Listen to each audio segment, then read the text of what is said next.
Assalamualaikum warahmatullahi wabarakatuh.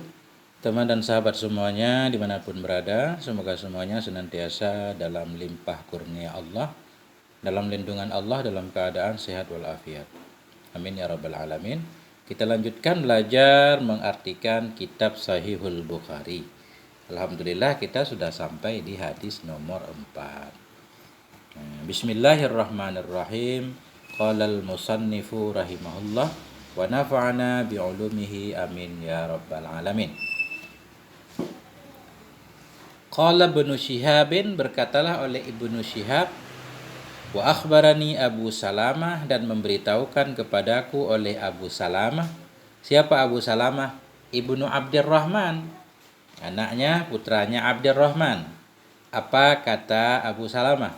Anna Jabir bin Abdillah, bahwa sungguh Jabir bin Abdillah al-Ansariyah, beliau orang Ansar. Qala, berkata ianya Jabir. Langsung kita jelaskan sedikit Jabir bin Abdillah bin Amr al-Ansari ini. Jadi beliau wafat di usia, ada yang menyatakan 79, 73, 74, 78, ada khilaf. Kemudian sebelum beliau meninggal, beliau mengalami kebutaan. Jadi Jabir bin Abdillah ini akhir sahabat yang meninggal di Madinah. Sahabat Nabi yang terakhir meninggal di Madinah ini Jabir bin Abdillah. Kalau di Basrah, kalau nggak salah, sahabat Anas bin Malik ya, kalau nggak salah. Tapi kalau ini insya Allah benar, yaitu akhir sahabat yang meninggal di Madinah, namanya Jabir bin Abdillah. Beliau dalam kitab Sahih Bukhari ini memiliki 90 hadis. Artinya ada 90 hadis yang sumbernya dari sahabat Jabir bin Abdillah al-Ansari ini. Wahwa yuhaddisu an fatratil wahyi, dan dianya Jabir itu yuhaddisu, menceritakan dianya beliau tentang fatratil wahyi. Fatrah ini masa terhentinya wahyu. Ketika beliau berbicara tentang tertahannya wahyu, tidak turun wahyu kepada Nabi sallallahu alaihi wasallam. Faqala fi hadisih, maka berkata ia. Jadi yang berkata ini bukan Jabir, ini qala ini Nabi. Ketika sahabat Jabir menceritakan tentang masa-masa Nabi tidak lagi menerima wahyu, kemudian berkata sahabat Jabir, apa kata sahabat Jabir? Faqala fi hadisih, maka berkata ianya Nabi alaihi salatu wasallam fi hadisihi, dalam hadisnya Nabi. Jadi qala ini dhamirnya kembali kepada Nabi. Apa kata Nabi? Baina ana amshi idh sami'tu sautan minas sama. Baina, di antara, ketika bermula saya itu yang berjalan, idh sami'tu, ketika itu saya mendengar akan suara minas sama, dari langit. Farafa'tu basari, maka aku pun mengangkat akan mataku. Fa idzal malakul ladzi, maka tiba-tiba bermula malaikat alladzi ja'ani, yang telah datang ia kepadaku, bihira, di gua Hira itu, jalisun, khabar al-malak, itu yang duduk, ala kursiyin, di atas satu kursi, bainas sama'i wal ard, yang berada di antara langit dan bumi. Nah, ini kisahnya. Nabi menceritakan, faqala, berkata ya Nabi dalam hadisnya Nabi, baina. Jadi baina ini dharaf, baina tanpa alif asalnya. Asalnya baina, nggak ada alif, kemudian diisba'kan. Ketika harokat fathah diisba'kan, jadi pakai alif, baina. Jadi namanya ini alif makfufah. Jadi baina tetap dharaf, dharaf yang dikepit oleh alif, sehingga nggak perlu lagi kepada mudhaf ilaih. Pada dasarnya baina kan perlu kepada mudhaf ilaih. Jadi mudhaf ilaihnya di sini asalnya baina auqatin, di antara waktu-waktu saya berjalan. Tapi karena sudah ditambah alif sehingga mudhaf ilaihnya dibuang. Jadi takdirnya berarti baina auqatin, sebelum ada alif, di antara waktu-waktu yang bermula saya itu berjalan. Isam itu ketika itu saya mendengar akan satu suara dari langit. Nah, ini ketika Nabi mendengar suara dari langit, tentunya membuat Nabi kaget ini.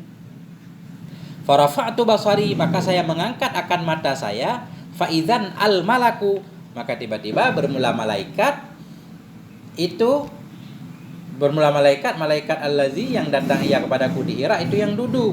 Jadi malaikat di sini maksudnya Jibril yang dulu pernah datang kepadaku di Gua Hira, ternyata muncul di langit. Hadir di langit dalam keadaan duduk ala kursiyin, duduk di atas kursi. Jadi kursi logatnya bisa dua, bisa kursiyin, ada juga penggunaannya kirsiyin juga boleh. Nah, di antara langit dan bumi. Ketika Nabi melihat malaikat, apa yang terjadi? Faru'ibtu minhu, maka aku dibuat takut. Faru'ibtu dibuat takut minhu dari malaikat. Aku jadi takut. Faraja'tu, maka aku kembali. Ketika Nabi takut itu, Nabi kembali kemana? Nabi kembali ke keluarga beliau. Fakultu, maka aku berkata, kata Nabi, aku berkata, zammiluni,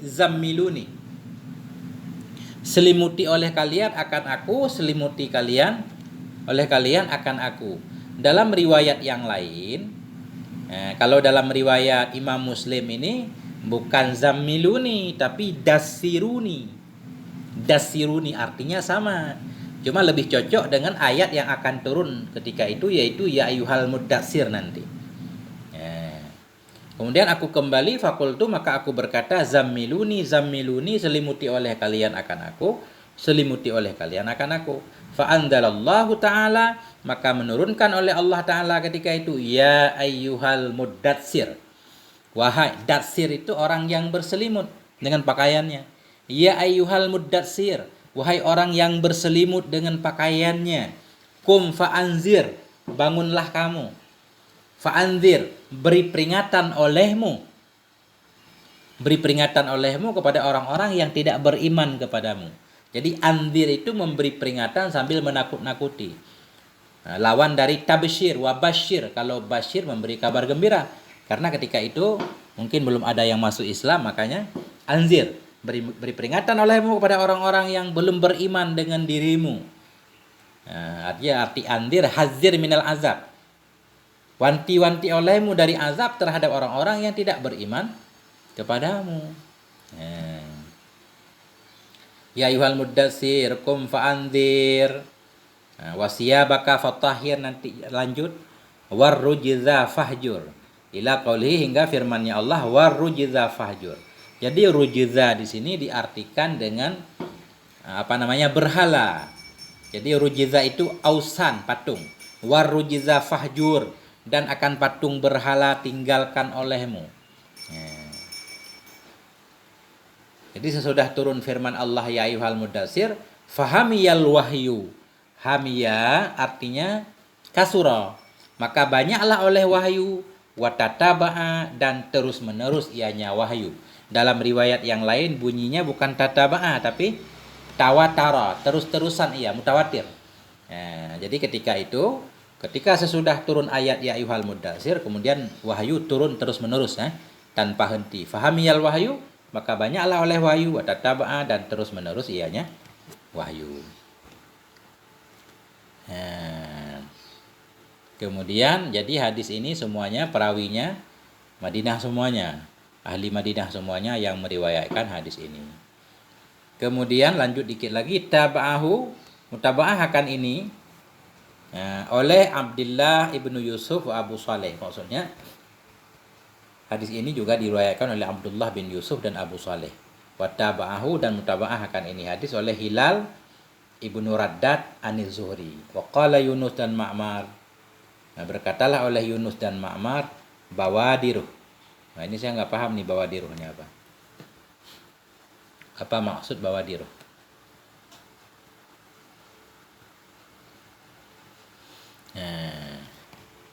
Jadi pendek-pendek aja, satu hadis saja. Penting mengisi waktu dengan hal yang baik. Sampai di sini, moga ada manfaatnya. Wallahu a'lam bissawab, marji wal ma'af. Ini nggak ada catatan kakinya ya. Oh, ada ini. Al-mudassir artinya al-mutalaffif bisiyabih. Mudassir yaitu orang yang berselimut dengan pakaiannya. Wa rujza fahjur. Rujza fil lughah az-zamba wal isma wal azab. Jadi rujza fil lughah secara bahasa artinya dosa. kesalahan, azab. Warujza fahjur, akan dosa tinggalkan olehmu. Wal muradu bihi huna al ausan. Tapi yang dimaksud dengan rujza di sini yaitu patung, seperti tadi kan. Warujza fahjur, akan patung tinggalkan. Wa sumiyat rujzan li'annahu sababu, dinamakan akan dianya ausan. Dinamakan akan dianya patung akan rijzan dosa tadi, li'annaha, karena patung itu, sababuhu, sebabnya rijzan. Dengan orang menyembah patung kan menyebabkan jadi orang berdosa. Nah, jadi ada hubungannya ya. Dinamakan akan dianya patung dengan rujzan, ini ilat tasmiyah namanya, ta'lilut tasmiyah. Dinamakan akan dianya ausan akan rujzan karena ausan itu menjadi sebabnya rujzan. Nah, wal hijr at-tarku. Jadi warujza fahjur. Wal hujur itu artinya tinggal ya. Wal makna, bermula makna ayat itu balik, sampaikan olehmu. Wastamir, tetaplah kamu. Fi balik keraslah kamu, mubalaghahlah kamu.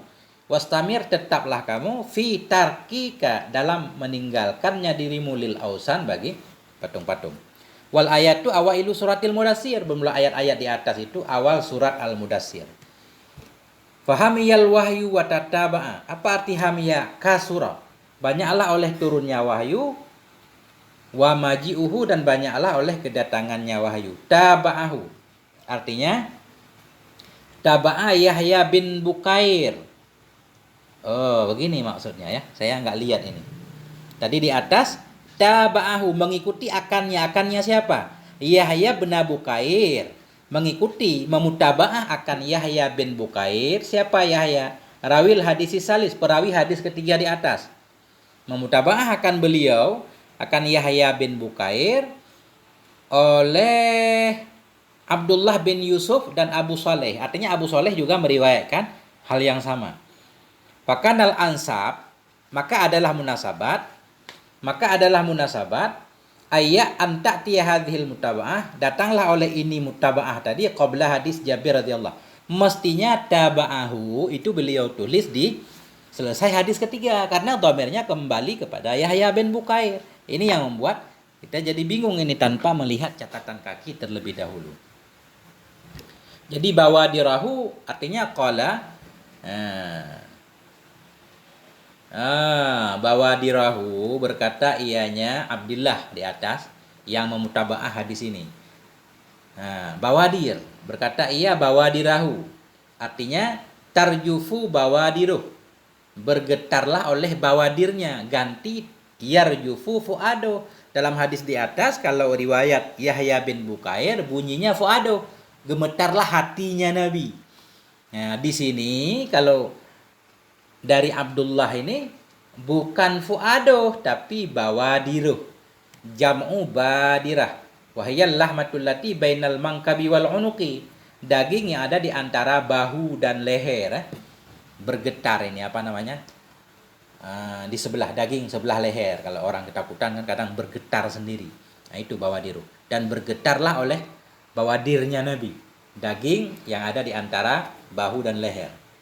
Bahwa tattaribu inda fadhil insan, dan dianya daging itu tattaribu, bergoncang ia ketika ketakutannya manusia, ketika orang takut bergetar itunya. Ya, ini udah jelas berarti kan? Alhamdulillah, ini udah jelas.